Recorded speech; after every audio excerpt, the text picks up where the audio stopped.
介護の用語の漢字を勉強していきます。今日は介護関係の仕事で働いている人向けの動画です。ですので、介護の用語と意味をメインで勉強しましょう。わかりやすく説明するつもりですが、ちょっと日本語レベルが高いかもしれません。日本は超高齢化社会です。おじいちゃんやおばあちゃんがたくさんの状態です。ですので、老人ホームがたくさんあります。お世話をしている介護従事者もたくさんいます。いつもお疲れ様です。まず、漢字クイズです。サムネイルにも出ていたこちらの漢字は何と読むでしょうか？ひらがなで4文字です。仕事をしている人はよく目にする漢字だと思います。この言葉はおじいちゃんやおばあちゃんが家の中で外でうろうろしてしまうときに使います。答えは最後に発表しますね。今日は5つの用語をピックアップしました。私は介護従事者ではありません。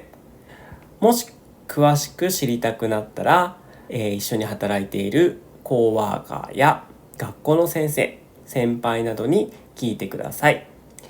まず一つ目の介護の用語、認知症、認知症、認知症。日本の全部の人口は1億2000万人います。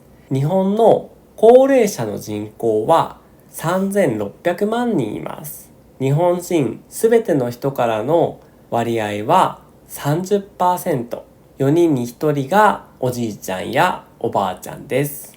この中で認知症の人たちは675万人います。とても多いですね。認知症は簡単に言うと、高齢になり記憶が悪くなることです。認知症になると何度も同じことを話したり聞いたりします。家族やフレンドの顔がわからなくなることもあります。実際、私のおばあちゃんも認知症でした。私のお父さん、彼女にとっての息子が家に帰ってくるのをずっと待っていました。でも私のお父さん、彼女にとっての息子はもう家にいました。認知症の人にも愛を持って接してあげると、きっと道は開けるでしょう。まず、老人ホームにはいろいろなパターンがあります。今日は3つの老人ホームの漢字を勉強していきます。老健と特養と左高樹。まず1つ目の老人ホームの漢字、老健。介護老人保健施設、老健。介護老人保健施設、老健。介護老人保健施設。長い言葉を聞くのも覚えるのも嫌いですよね。ですので一つ一つセパレートしました。こうやって長い漢字の言葉をセパレートするといいですよ。日本語の漢字は2文字か3文字で意味を持つことが多いです。なので長い漢字だな、嫌だなと思ったらセパレートしてみましょう。こうすれば老人を介護する、健康を保つ施設ということがなんとなく分かりました。この後、特養という言葉を勉強します。その2つの違いの時に老健の詳しい説明をしますね。次、特養、特別養護老人ホーム。特養、特別養護老人ホーム。特養、特別養護老人ホーム。またまたセパレートしていきます。特別養護老人ホームをセパレートすると、特別な養護が必要な老人を迎えるためのホームということです。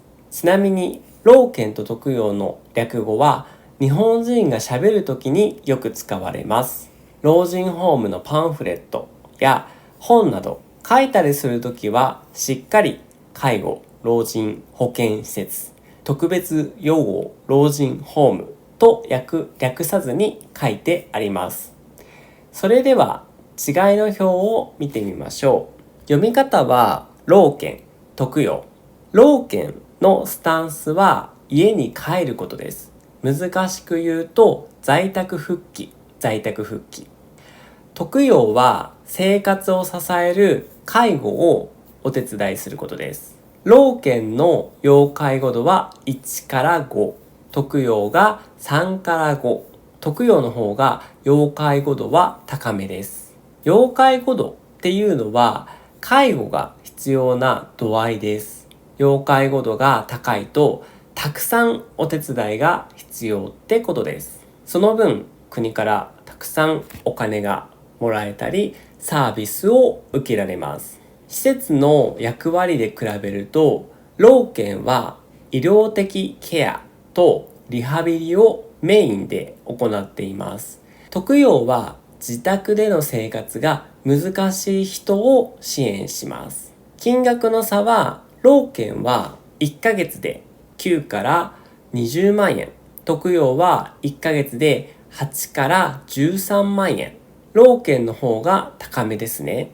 施設に入れる期間は老犬は基本的には3ヶ月、特養はその人が亡くなるまで入ることができます。施設にすぐに入れるかどうかは老犬はそこまで待ちません。ですが特養は結構待ちます。老犬と特養はどちらも老人ホームです。老犬はどちらかというと元気な人が入るイメージです。特養は家で家族がサポートできないなど老犬よりもお手伝い、介護が必要なおじいちゃんおばあちゃんが入る施設のイメージです。日本のおじいちゃんおばあちゃんは体が健康であれば家で家族と暮らします。ですが70歳、80歳、90歳にもなると体がうまく動かなくなる人、病気になる人がいます。ですので老人ホームに自分で入る人、家族と話し合って入る人などいろいろなパターンがあります。みんなも知っている通り日本は長寿大国です。おじいちゃん、おばあちゃんの年齢がとても高いです。80歳くらいが日本人の年齢のアベレージです。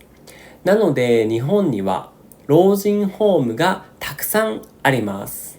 では次の言葉です。サ高住、サービス付き高齢者向け住宅。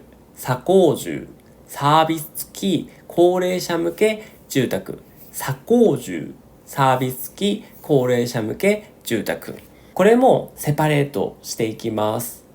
介護のサービスがついているおじいちゃん、おばあちゃん向けの家ってことです。サ高住もいろいろな施設があります。高齢者が住むためだけの家のパターン。介護が必要な時は常に施設にいるスタッフからサポートを受けれるパターンなどです。サ高住に住む人たちは老犬や特養に入る人たちよりも元気な人が多いです。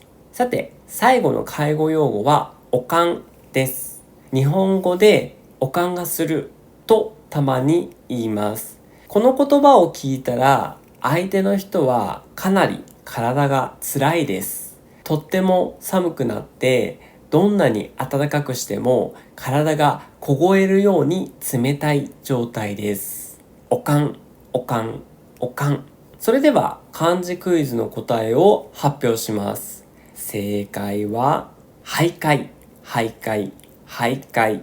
徘徊というのはおじいちゃんおばあちゃんが家の中や施設を歩き回る認知症の症状の一つです。ウォーキングのことを散歩と言います。散歩と似ていますが、散歩はポジティブな意味で使います。ですが、徘徊はネガティブなイメージで使います。散歩は行く方向が決まっているイメージだけど、徘徊は行く方向が決まっていないイメージです。夜に徘徊することを深夜徘徊と言います。深夜徘徊、深夜徘徊。お疲れ様でした。それでは今日習った用語の復習をするよ。今日は5つの介護用語を覚えたね。そう、認知症、老健、特養、左高獣、悪寒。今回は難しかったよね。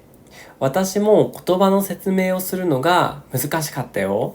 日本に住んでいる人や日本に旅行に来た人は、日本はおじいちゃん、おばあちゃんが多いなと思った人もいると思います。